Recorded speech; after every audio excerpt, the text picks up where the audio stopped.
रोशनी, तुम्हारी जान इतनी मामूली नहीं है। किसी को तुम्हारी परवाह हो या ना, लेकिन मेरे लिए दुनिया की किसी चीज से भी ज्यादा तुम कीमती हो। और शायद अपनी जान बचाने के लिए लोग अक्सर झूठी कस्में खाते हैं, क्योंकि सच आंखों में आंखें डालकर बोलना होता है, जो सबके बस की बात नहीं।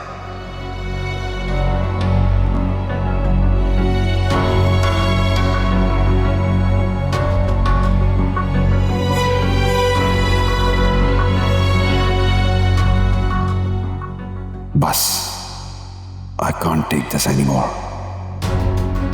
Enough is enough. रोशनी को कल सब सच बता दूंगा।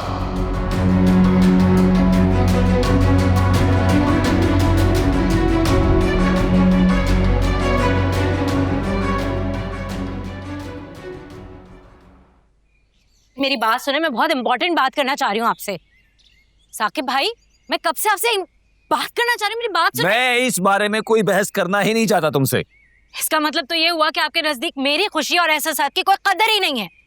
है कदर, बहुत ज्यादा कदर है, लेकिन तुम बात को समझ ही नहीं रही। नीलिमा, मुझे ना आरिफ पे थोड़ा सा प्रेशर डालने दो। मुझे यकीन है वो घुटनों के बल बैठ के अपना घर जो तुम्हारे नाम करेगा। आपका इरादा वही है, उसकी करोड़ों की जायदाद हथियाने का, पहले की तरह। और अपनी बहन की शादी करवाने में आपका 0% इंटरेस्ट है। हो जाएगी मेरी बहन की शादी। मुझे देखो, मैं भी तो हूं ना, उम्र में तुमसे बड़ा हूं, मेरी भी शादी नहीं हुई है, लेकिन मैं तुम्हारी तरह तड़प नहीं रहा शादी के लिए। तुम तो शादी के लिए ऐसे तड़प रही हो जैसे इस घर में तुम पर जुल्म हो रहे हैं। अरे आप तो रोशनी के पीछे ख्वार हो रहे हैं और मुझे भी परेशान कर रखा है उसके चक्कर में। ये हर बात में रोशनी क्यों आ जाती है? बस साकिब भाई, मुझे कोई बात नहीं करनी आपसे इस बारे में। नील,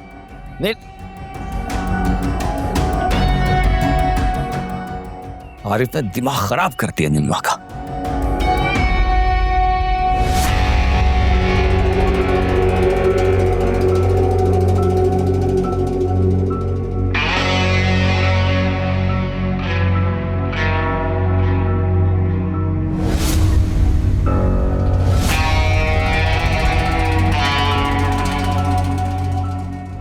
शायद कोई पत्थर था, पैर में चुभ गया।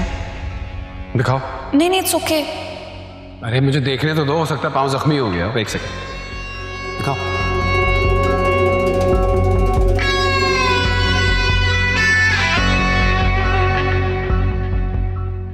शुक्र है कांटा था, पाँव जख्मी नहीं हुआ। Are you okay?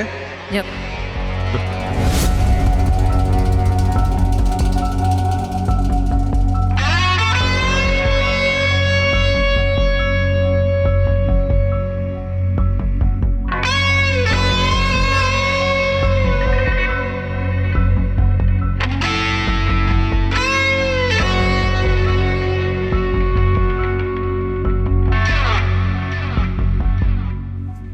क्या ये मेरा फैसला ठीक है?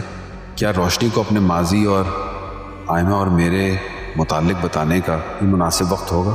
और अगर उसने ये पूछा कि मैंने उसे पहले ये सब कुछ क्यों नहीं बताया, मैं उसे क्या जवाब दूंगा?